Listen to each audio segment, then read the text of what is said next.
நாம் தமிழர் கட்சியின் தலைமை ஒருங்கிணைப்பாளர் சீமானுக்கு வாக்கு கேட்டு நாம் தமிழர் கட்சியினர் பிரச்சாரம் மேற்கொண்டனர்.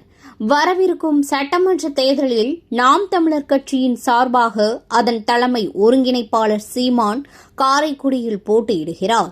இதனைத் தொடர்ந்து நாம் தமிழர் கட்சியின் காரைக்குடி நகர் பகுதியில் துண்டு பிரசுரங்களை வழங்கி விவசாயி சின்னத்திற்கு வாக்கு கேட்டு வாக்கு சேகரிப்பில் ஈடுபட்டு வருகின்றனர். மேலும் நாம் தமிழர் கட்சியின் முதலமைச்சர் வேட்பாளராக சீமான் காரைக்குடியில் போட்டியிடுவதாக பொதுமக்களிடம் கூறி வாக்கு சேகரிப்பில் ஈடுபட்டு வருகின்றனர்.